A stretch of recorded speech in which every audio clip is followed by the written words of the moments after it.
అడ్డమైన ఆరోపణలు చేసి ఇష్టం వచ్చినట్టు నోటికి ఎంత వస్తే అంత మాట్లాడి మళ్ళీ ప్రభుత్వం వచ్చిన తర్వాత కూడా అదే ట్రెండు అదే వరుస తప్ప ఇంకోటి లేనేలేదు. తెలంగాణకు వరప్రధాని లాంటి కాళేశ్వరం ప్రాజెక్టు మీద చివరికి కక్షగట్టి తెల్లారు లేస్తే రాహుల్ గాంధీ గారు దుమ్మెత్తిపోస్తూ ఉంటారు. బీజేపీ జేబు సంస్థ సిబిఐ, బీజేపీ జేబు సంస్థ ఐటీ అంటూ తెల్లారు లేస్తే కాంగ్రెస్ ప్రభుత్వం, కాంగ్రెస్ పార్టీ జాతీయ నాయకత్వం జాతీయ స్థాయిలో సిబిఐ అంటేనే అది జేబు సంస్థ బీజేపీకి అని చెప్పి దుమ్మెత్తిపోస్తూ ఉంటారు. కాళేశ్వరం ప్రాజెక్టు మీద ఈ ముఖ్యమంత్రి గారికి ఎంత కక్ష అంటే చివరికి ఏ సిబిఐనైతే రాహుల్ గాంధీ గారు అనునిత్యం తప్పుబడుతూ ద్వేషిస్తూ ఇది బీజేపీ జేబు సంస్థ అని మాట్లాడతారో చివరికి ఆ కాళేశ్వరం ప్రాజెక్టు మీద ఇక్కడ ఏమీ లేదు, కొండను దవ్వి ఎలక కూడా పట్టలేదు కాబట్టి 22 నెలలు మరి టైంపాస్ చేసి కోట్ల రూపాయలు తగలబెట్టి కాళేశ్వరం కమిషన్ అని పెట్టి పీసీ ఘోష్ గారి కమిషన్ వేసి కొండను దవ్వి ఎలుకను కూడా పట్టలేని పరిస్థితుల్లో కొత్తగా మళ్ళీ సిబిఐ కప్పచెప్తున్నా అని ఒక కొత్తగా నాటకానికి తెరదీసినారు. నేను ఇవాళ ముఖ్యమంత్రి గారిని అడుగుతా ఉన్నా, రాష్ట్ర వ్యాప్తంగా ఇవాళ ప్రజలకి మీరు ప్రజల సొమ్ముతో ప్రతి పత్రికలో ఇవాళ అడ్వర్టైజ్మెంట్లు, ఫుల్ పేజ్ అడ్వర్టైజ్మెంట్లు ఇచ్చినారు. ఏమని? మల్లన్న సాగర్ నుంచి నీళ్లు తీసుకొచ్చి మూసీకి అనుసంధానం చేసే ప్రాజెక్టుకు, బృహత్ ప్రాజెక్టుకు ముఖ్యమంత్రి గారు ఇవాళ శంకుస్థాపన చేస్తున్నారు అని చెప్పి మరి ఫుల్ పేజ్ ప్రకటనలు ఇచ్చినారు. ఈ ముఖ్యమంత్రి గారికి కానీ కాంగ్రెస్ ప్రభుత్వానికి కానీ కనీస సిగ్గుందా అని నేను అడుగుతా ఉన్నా. కనీస మాత్రం ఇంగితం ఉందా? కనీస మాత్రం సోయి ఉందా మీకు? సరిగ్గా వారం కిందట, ఇదే సోమవారం నాడు, వారం రోజుల కిందట కాళేశ్వరం ప్రాజెక్టు మీద కక్షగట్టి సిబిఐ ఎంక్వైరీ అని పెట్టినారు. మరి ఈరోజు ఈ సోమవారం రోజు కేసీఆర్ గారు కట్టిన అదే కాళేశ్వరం ప్రాజెక్టు మీద ఆధారపడ్డ మూసీ జలాల అనుసంధానం అని పెట్టి ఇవాళ శంకుస్థాపన చేస్తూ ఉన్నారు. ఇక్కడ విచిత్రం ఏంటంటే, కాకపోతే ఎవరైనా మనిషి జ్ఞానం ఉన్నవాడైతే తల దగ్గర శంకుస్థాపన చేస్తారు, తల దగ్గర చేస్తారు.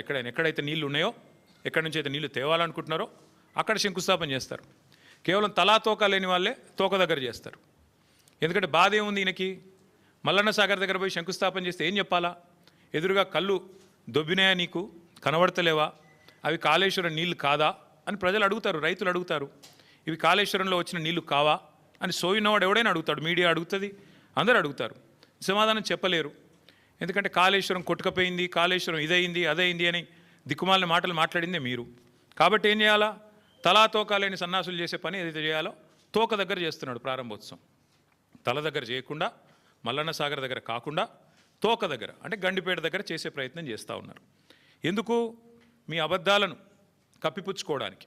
మీరు ఇన్ని రోజులు వాగిన వాగుడంతా చెత్తవాగుడు అని ప్రజలకు తెలుస్తుంది. కాబట్టి ఇవాళ మీరు ఎన్ని దిక్కుమాలిన మాటలు మాట్లాడినా చివరికి మళ్ళీ కాళేశ్వరమే మీకు దిక్కయింది. కాబట్టి ఇవాళ మొహం చెల్లక, మల్లన్న సాగర్ దగ్గర శంకుస్థాపన చేయడానికి మొహం చెల్లక ఈ ముఖ్యమంత్రి గారు, ఈ ప్రభుత్వం 1,00,000 కోట్ల అవినీతి, కూలిపోయింది, కాళేశ్వరం కూలేశ్వరం అయిపోయింది అని మాట్లాడిన మాటలు ఏవైతున్నాయో వాటి నుంచి తప్పించుకోవడానికే ఈరోజు గండిపేట దగ్గర ఒక డ్రామా చేస్తూ ఉన్నారు.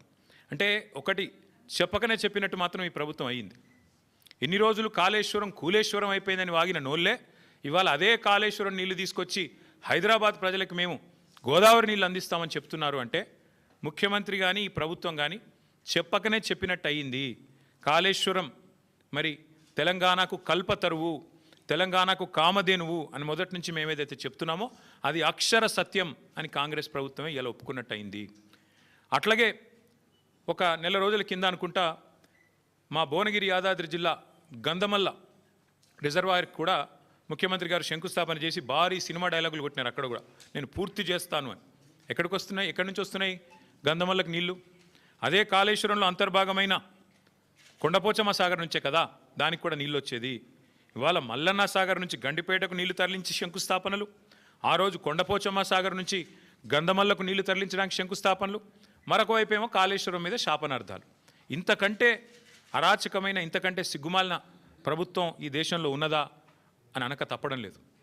ముఖ్యమంత్రి గారి వైఖరి చూస్తూ ఉంటే కాళేశ్వరం నీళ్లు వాడుకుంటూ, కాళేశ్వరం ప్రాజెక్టును పూర్తి స్థాయిలో వినియోగించుకుంటూ, దానివల్ల కీర్తి కోసం ప్రయత్నం చేస్తూనే మరొక వైపు కాళేశ్వరాన్ని బద్నాం చేసే ప్రయత్నం చూస్తుంటే తల్లిపాలు దాగి రొమ్ము గుద్దడం అనే సామెత కూడా గుర్తొస్తూ ఉన్నది.